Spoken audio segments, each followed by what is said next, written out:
नमस्कार, news point में आपका स्वागत है। मैं हूं राजीव और हमारे साथ जुड़े हुए हैं वरिष्ठ पत्रकार मुकेश कुमार। मुकेश जी, आपका स्वागत है। धन्यवाद राजीव जी। तो मुकेश जी, आखिरकार उत्तर प्रदेश ने एक और एनकाउंटर कर डाला। यूपी का गैंगस्टर विकास दुबे दरअसल पुलिस मुठभेड़ में मारा गया है। और आपको बता दूं कि 2 जुलाई की देर रात उत्तर प्रदेश में कानपुर के बिकरू गांव में पुलिस की एक टीम विकास दुबे को पकड़ने गई थी और इसी दौरान विकास और उसके साथियों ने पुलिस पर हमला कर दिया था। इस मुठभेड़ में डीएसपी सहित 8 पुलिसकर्मियों की मौत हो गई थी और इसके बाद से उत्तर प्रदेश पुलिस जो है वो विकास को खोज रही थी। और आखिरकार विकास दुबे कल यानी 9 जुलाई को मध्य प्रदेश के उज्जैन में महाकाल मंदिर से गिरफ्तार कर लिया गया। हालांकि इस पर भी सवाल उठे कि उसकी गिरफ्तारी हुई है या उसने सरेंडर किया है। खैर, इधर आज विकास दुबे के एनकाउंटर के बाद कानपुर पुलिस की तरफ से एक प्रेस विज्ञप्ति जारी की गई है, जिसमें कहा गया है कि विकास दुबे को मध्य प्रदेश पुलिस द्वारा गिरफ्तार किए जाने के बाद पुलिस और एसटीएफ की टीम आज दिनांक 10 जुलाई 2020 को कानपुर नगर लाया जा रहा था। कानपुर नगर भौंती के पास पुलिस का उक्त वाहन दुर्घटनाग्रस्त होकर पलट गया, जिससे उसमें बैठे अभियुक्त और पुलिस जन घायल हो गए। इसी दौरान अभियुक्त विकास दुबे ने घायल पुलिसकर्मी की पिस्टल छीनकर भागने की कोशिश की। पुलिस टीम द्वारा पीछा करके उससे घेर कर आत्मसमर्पण करने के लिए कहा गया, लेकिन वो नहीं माना और पुलिस टीम पर जान से मारने की नीयत से फायर करने लगा। पुलिस द्वारा आत्मरक्षार्थ जवाबी फायरिंग की गई। विकास दुबे घायल हो गया, जिसे तत्काल अस्पताल ले जाया गया, जहां इलाज के दौरान अभियुक्त विकास दुबे की मौत हो गई। तो ये तो कानपुर पुलिस का बयान है मुकेश जी, लेकिन अब जरा उस अस्पताल का बयान भी सुन लीजिए जहां विकास दुबे को इलाज के लिए लाया गया था। कानपुर के जीएसवीएम मेडिकल कॉलेज यानी गणेश शंकर विद्यार्थी मेमोरियल मेडिकल कॉलेज के प्राचार्य डॉक्टर आरबी कमल ने पत्रकारों से कहा है कि विकास दुबे को मृत अवस्था में अस्पताल लाया गया था, यानी विकास जब तक अस्पताल लाया गया तब तक उसकी जान जा चुकी थी। विकास दुबे को 4 गोलियां लगी थीं, 3 गोली सीने में और 1 गोली हाथ में। तो जैसी कि आशंका पहले से देश के कई लोग लगा रहे थे कि विकास दुबे का एनकाउंटर हो जाएगा, वही हुआ, बिल्कुल फिल्मी अंदाज में। अब पुलिस और अस्पताल के बयान जो हैं वो एक दूसरे को कॉन्ट्राडिक्ट कर रहे हैं, यानी दोनों के बयान अलग अलग हैं। पुलिस कह रही है कि घायल विकास का अस्पताल में उपचार के दौरान मौत हो गई और अस्पताल का कहना है कि विकास को मृत अवस्था में ही लाया गया था। तो इस पूरे मसले पे सबसे पहले जो ये जो कॉन्ट्राडिक्शन है और एनकाउंटर की बात है, इस पे आप क्या कहेंगे मुकेश जी? देखिए, इसकी शुरुआत जैसा आपने कहा कि विकास की गिरफ्तारी, बल्कि उसके पहले से ही पूरे देश में ये मान लिया गया था कि विकास का एनकाउंटर होगा।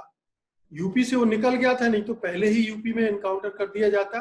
यूपी से निकलकर फरीदाबाद होते हुए मध्य प्रदेश के उज्जैन में जाकर उसने सरेंडर किया या गिरफ्तार किया, जो भी इसको आप जो भाषा वहां की सरकारों को सूट करती है, उन्होंने उसको वो भाषा दे दी।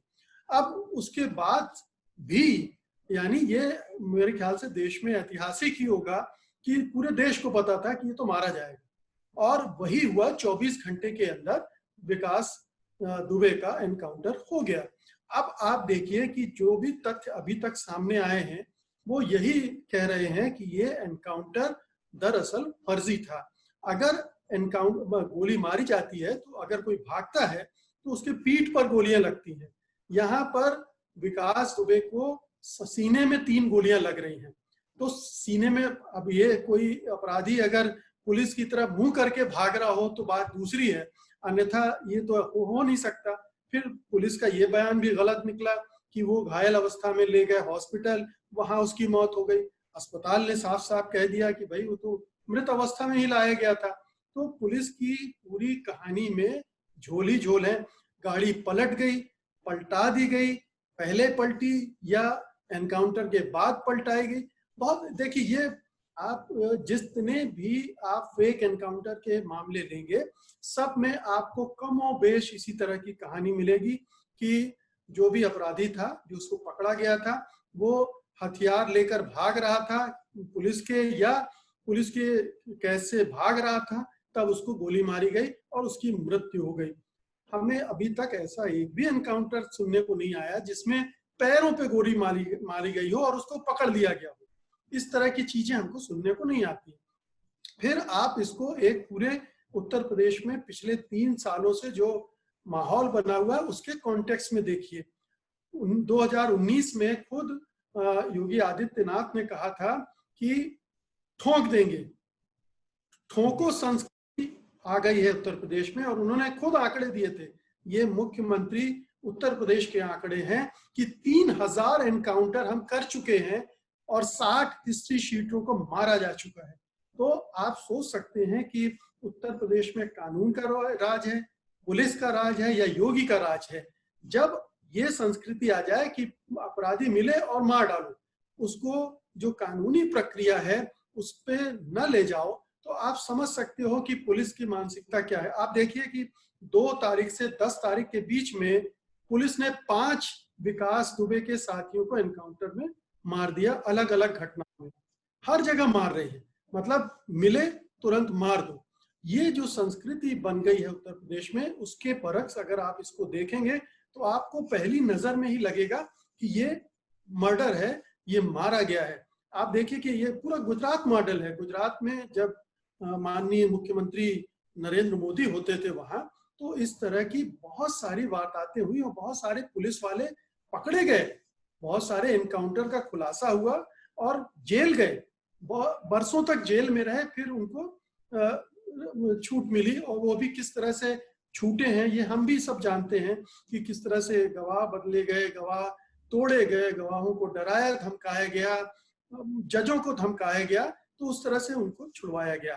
तो ये एक पूरा एनकाउंटर कल्चर है जो हम उत्तर प्रदेश में देख रहे हैं। हमने गुजरात में देखा, छत्तीसगढ़ में रमन सिंह सरकार के दौरान भी हमने देखा, महाराष्ट्र में तो इसकी शुरुआत ही हुई थी। मुंबई में तो ये मतलब शूटर बड़ी गर्व की बात मानी जाती थी, दया नायक इसके लिए प्रसिद्ध थे। तो ये इस तरह की चीजें जो हैं, ये एक ऐसे शासन व्यवस्था की तरफ इशारा कर रही हैं जहां कानून का सम्मान नहीं है, जहां न्याय प्रक्रिया का सम्मान नहीं है। सीधे सीधे हमने तय कर लिया है कि आप अपराधी हैं और आपको गोली मार दी जाएगी और आपको मार दिया जाएगा। जी जी जी मुकेश जी, और अतीत के अनुभव बताते हैं कि एनकाउंटर्स का सच सामने नहीं आ पाता है, और एनकाउंटर्स की बात आप बता ही रहे हैं, लेकिन उन पर जो सवाल होते हैं वो भी कुछ समय तक बहस के बाद वो गुम हो जाते हैं। मुकेश जी, अभी आप बता रहे थे कुछ अलग अलग राज्यों के, और कुछ आंकड़े मैं भी देना चाहता हूँ कि याद कीजिए मध्य प्रदेश में भोपाल की जेल से भागे हुए 8 कैदियों को किस तरह मार गिराया गया था, या हैदराबाद रेप केस के दौरान जो घटना अभी पिछले साल की घटना है उसमें जनता का गुस्सा भड़का तो 4 आरोपियों का एनकाउंटर हो गया।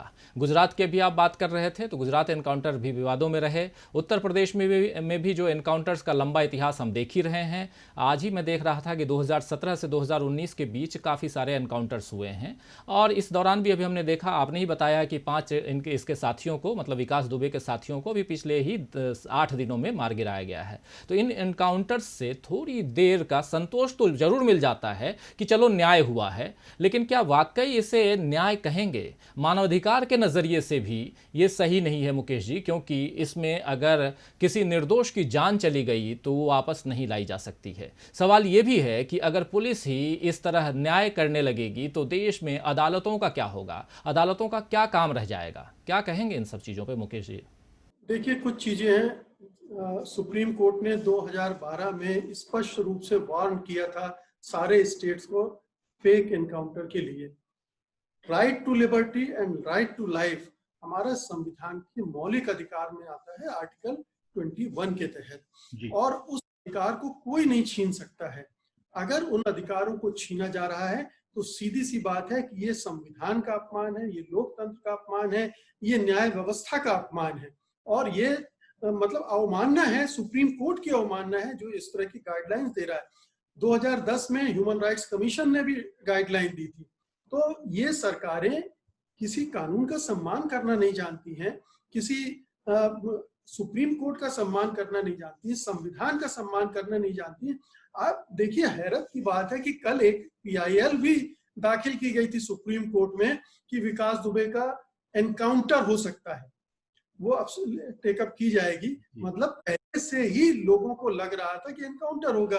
तो इतनी सुनियोजित ढंग से, इतनी प्रचारित ढंग से एनकाउंटर हो रहे हैं, और अगर एक मुख्यमंत्री खम ठोक कर कह रहा है कि ठोक देंगे, ठीक है ना, आप बात करोगे तो ठोक देंगे, और ठोक दे का मतलब मारने पीटने का मसला नहीं है, ये सीधे गोली मारने का मसला है।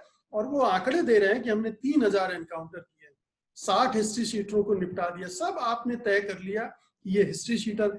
आम आदमी इस चीज को नहीं समझता है, उसके अंदर बहुत गुस्सा भरा हुआ है, उसको लगता है ठीक है अपराधी है, मार दिया, अच्छा किया। वो ये नहीं जानता है कि अगर आप पुलिस के इस तंत्र को कबूल कर लेते हैं, सरकार के इस आतंकवाद को कबूल कर लेते हैं, तो इसके क्या क्या नुकसान हो सकते हैं। कभी आप भी उसके जद में आ सकते हैं, कभी आपके रिश्तेदार, भाई, परिवार, मित्र भी इस तरह से ठोके जा सकते हैं। ये हमें सोचना चाहिए। एक ऐसी शासन व्यवस्था जिसमें आतंक का सहारा लिया जा रहा हो, जिसमें न्याय को दरकिनार किया जा रहा हो, वो ऐसी शासन व्यवस्था होगी जिसे हम तानाशाही व्यवस्था कहते हैं, जिसमें एक या कुछ व्यक्ति तय कर देते हैं सही क्या है, गलत क्या है, और उसके आधार पर सारे निर्णय लिए जाते हैं और पर एग्जीक्यूट किया जाता है। तो ये आम आदमी को समझाना बहुत जरूरी था। हमारे यहाँ लोकतंत्र की साक्षरता के बारे में बात नहीं होती है, हमारे यहाँ संविधान की जानकारी के बारे में बात नहीं होती, जागरूकता के बारे में बात नहीं होती है, और हम इसके जो रिपरकशंस हैं, इसके जो प्रभाव और दुष्प्रभाव हैं, उनके बारे में बहुत लोग समझते नहीं है। तो ये जो तुरंत खुशी की लहर आपको हैदराबाद में भी देखने को मिली थी, जब 4 लोगों को एनकाउंटर कर दिया गया, तो बड़ी खुशी, पुलिस वालों पर फूल बरसाए गए थे। क्या पता अभी इन पुलिस वालों पर भी फूल बरसाए जाएं, लेकिन साफ तौर पर सुप्रीम कोर्ट ने उस समय कह दिया था कि इस तरह के मामलों में कोई गैलेंट्री अवार्ड नहीं दिया जाएगा, कोई वीरता के पुरस्कार नहीं दिए जाएंगे, कोई प्रमोशन नहीं दिया जाएगा, किसी तरह की ऐसा कुछ भी नहीं किया जाएगा जिससे इस तरह की चीजों को बढ़ावा मिलता हो। तो ये एक समझने की बात है, समझाने की बात है, ये हमारी जिम्मेदारी है, मीडिया भी ग्लोरीफाई करता है पुलिस के इस तरह के कर्मों को ग्लोरीफाई करता है, जिससे लोगों को भी लगता है हाँ ठीक किया, बिल्कुल ठीक किया, यही करना चाहिए। कानून में क्या होगा, जेल में जाएगा, पड़ा रहेगा, 2-4 साल बाद निकल आएगा, फिर अपना करने लगेगा। इस तरह की चीजों पर दबाव हमारा होना चाहिए, पुलिस रिफॉर्म पर, जो न्यायिक सुधार होने हैं उन पर होना चाहिए, ताकि जो हम न्याय से हम भी तंग हैं, क्योंकि बहुत बरसों लगते हैं, गवाह और सबूत और इन सब के अभाव में छूट जाते हैं। ऐसी व्यवस्था बने कि पुलिस की इन्वेस्टिगेशन सही हो और अदालतों का कामकाज सही ढंग से हो। ये इस तरफ जोर नहीं देता, शॉर्टकट। लोकतंत्र में जब आप शॉर्टकट की तरफ बढ़ते हैं तो सीधे आप तानाशाही की तरफ बढ़ते हैं, और वो हम अपने देश में होता हुआ देख रहे हैं। लोगों के मन में ये भावना आ गई है कि तानाशाही ठीक है, ऐसा ही आदमी चाहिए जो ठोक दे, ऐसा ही आदमी चाहिए जो मुसलमानों को सबक सिखा दे। तो इस तरह की जो भावना और विचार बढ़ रहे हैं, ये पूरे समाज के लिए, पूरे देश के लिए, पूरी लोकतांत्रिक व्यवस्था के लिए बहुत ही घातक है। जी जी, बिल्कुल सही बोल रहे हैं। और मुकेश जी, उधर विकास दुबे के एनकाउंटर की जो कहानी सुनाई गई है उसमें कई झोल हैं, और आप भी बता रहे थे, जैसे उसे हथकड़ी क्यों नहीं लगाई गई थी जब उसने उज्जैन में खुद अपना नाम चिल्लाकर बताया और आसानी से गिरफ्तार हो गया या सरेंडर कर दिया गया, जो भी कहें। तो अब उसने भागने की कोशिश क्यों की? कानपुर से भागकर फरीदाबाद और वहां से उज्जैन वो किस तरह पहुंचा? पुलिस महकमे या राजनीतिक दलों से उसे किस तरह की मदद मिल रही थी? 60 मुकदमे होने के बाद भी विकास को सबसे बड़े 10 अपराधियों में क्यों नहीं रखा गया? और वो आराम से अपने अपराध का साम्राज्य क्यों बढ़ा रहा था, कैसे बढ़ा रहा था? लेकिन अब किसे उससे तकलीफ होने लगी कि उसका एनकाउंटर करना पड़ा? क्या विकास दुबे के मारे जाने के बाद राजनीति का अपराधीकरण या अपराध का राजनीतिकरण रुक जाएगा? ये तमाम कई तरह के सवाल हैं। मैं चाहता हूं कि इस पे आप अपनी टिप्पणी दें। देखिए, ये सारी जो किलिंग्स होती हैं, पॉलिटिकल किलिंग्स होती है आमतौर पर। विकास दुबे को किस लिए मारा गया है ये हम सब जानते हैं, क्योंकि उसका मुंह बंद करना बहुत जरूरी हो गया था। ये कोई अपराध को खत्म करने के लिए नहीं किया गया है। जहां भी जिन भी राज्यों में इस तरह के एनकाउंटर हो रहे हैं, उनके 2-3 प्रयोजन होते हैं। पहला तो ये होता है कि अगर ये अपराधी विपक्षी दल के किसी मदद का, उस ग्रुप का है, तो उसको खत्म कर दो, उसको कमजोर करना है। फिर ये अपराधी का इस्तेमाल हम करना चाहते हैं, हम कर रहे थे, लेकिन अब इसका इस्तेमाल नहीं किया जा सकता क्योंकि ये हमारी पकड़ से बाहर हो गया है, या कुछ ऐसे रहस्य उसके हाथ में चले गए हैं जो हमारे लिए नुकसानदेह हो सकते हैं। तो इसको खत्म कर दिया जाना चाहिए। एक तीसरा उपयोग हमने गुजरात में देखा कि एक पूरा माहौल बनाने के लिए कि मुख्यमंत्री की जान खतरे में है, उन पर आतंकवादी हमले हो सकते हैं, तो कैसे इसको जस्टिफाई किया जाए, कैसे लोगों के मन में ये बात बैठाई जाए, इसके लिए कुछ लोगों को मार देने में उनको कोई हर्ज नहीं होता है। अब पुलवामा की घटना तक को लोगों ने देखा है कि उस पर भी शक होता है कि आखिरकार वो सचमुच में हुई थी या करवाई गई थी चुनाव के ठीक समय। तो ये इस तरह के राजनीति में खेल चलते हैं और ये एनकाउंटर में जिस तरह का विकास दुबे का बैकग्राउंड है, Samajwadi party, Bahujan Samajwadi party, Congress, sorry माफ कीजिए, कांग्रेस नहीं, बीजेपी के साथ था वो 5 साल तक। अभी भी वो बीजेपी में दाखिला चाह रहा था, कोई मंत्री है जो उसको बीजेपी में दाखिल करवाने की कोशिश कर रहा था। 2 विधायकों के नाम उसने लिए थे अपने किसी एक इंटरव्यू में। तो ये तमाम चीजें हैं जिनसे राजनीतिक हमले में घबराहट होगी। पुलिस बदला लेना चाहती है क्योंकि उनके 8 साथियों को मार डाला गया। तो ये सारी चीजें उसमें बुनी गई हैं और ये इसीलिए प्रियंका गांधी ने सवाल उठाया, अपराधी तो चलो मर गया ठीक है, लेकिन उनका क्या होगा जो इस अपराधी को संरक्षण दे रहे थे। तो ये चीज ये इस पर अब जोर होना चाहिए। अब विकास का मुंह बंद कर दिया गया, इसका मतलब है कि सच का भी मुंह बंद हो गया है। अब हमें कभी सच पता नहीं चलेगा कि आखिरकार विकास दुबे किसके लिए इस्तेमाल हो रहा था, कौन किस पर्पज के लिए काम उसका लगाना चाहता था और क्यों मारा गया। ये ऐसे सवाल हैं जो कभी रहस्य से नहीं खुलेंगे। ये जरूर है कि इस एनकाउंटर की जांच भी होगी और वो भी हमको पता है कि जिस माहौल में जांच होगी उसके अंजाम क्या होंगे, क्या निष्कर्ष क्या निकाले जा सकते हैं। ये कहा है सुप्रीम कोर्ट ने कि तुरंत मजिस्ट्रियल जांच होनी चाहिए, हो जाएगी, मजिस्ट्रेट अपना ही है। तो ये सारी चीजें मैनेज करने में कोई मुश्किल नहीं होती है जब एक जवाबदेह सरकार आपके सामने ना हो, जो कानून के रास्ते पर सरकार चला रही हो, जो संविधान के हिसाब से सरकार चला रही हो, तब आपके लिए सब कुछ एक खतरनाक मोड़ पर आप पहुंच जाते हैं। लोग खुश हो रहे हैं, लेकिन देखिए अपराधियों के मरने पर खुश होना कोई बुरी बात नहीं है, लेकिन ये अपराधी अगर न्याय के रास्ते इसको फांसी होती या सजा होती और तब आप खुश होते तो एक बात होती। लेकिन ये एक्स्ट्रा जुडिशियल किलिंग्स बोलते हैं जिसको, कि आप न्याय व्यवस्था को दरकिनार करके हत्याएं कर रहे हैं और उसको जस्टिफाई कर रहे हैं कि ये सही किया क्योंकि अपराधी था। अपराधी कौन तय करेगा? अपराधी तय करती है अदालत। हमारे ऊपर आप 10 आरोप लगा देंगे, कल को मुझे कहीं एनकाउंटर कर देंगे कि ये तो ये था। कोई लैपटॉप हमारा ले लेंगे, कोई किताबें आपको लगेगा peace and war and peace आपके घर पर क्यों रखी है। भाई बहुत सारे मानवाधिकार कार्यकर्ताओं, सामाजिक कार्यकर्ताओं को 2 साल से जेल में रखा गया है ना, बंद किया गया। कितने सारे सीए के खिलाफ प्रदर्शनकारियों को अरेस्ट किया जा रहा है, जो दिल्ली दंगों के झूठी साजिश में फंसाया जा रहा है। ये तमाम चीजें हो रही जो पुलिस के द्वारा करवाई जा रही। पुलिस एक इंस्ट्रूमेंट है। पुलिस को अगर ऊपर से आदेश नहीं मिलेंगे तो ना ये फेक एनकाउंटर होंगे, ना ये फर्जी गिरफ्तारियां होंगी।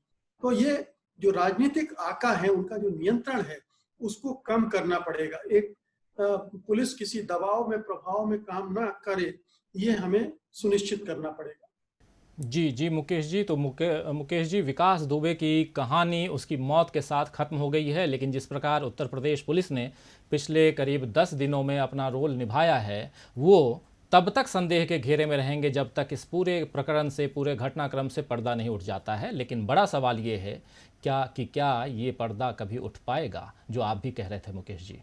तो मुकेश जी, आपने चर्चा के लिए वक्त निकाला, आपको बहुत बहुत धन्यवाद। और दोस्तों, साथियों, शुभचिंतकों, आपने बहुत ही ध्यान से इस गंभीर चर्चा को सुना, आपको भी तहे दिल से शुक्रिया अदा करता हूं। और देखते रहिए DV लाइव, जुड़े रहिए हमारे साथ। नमस्कार।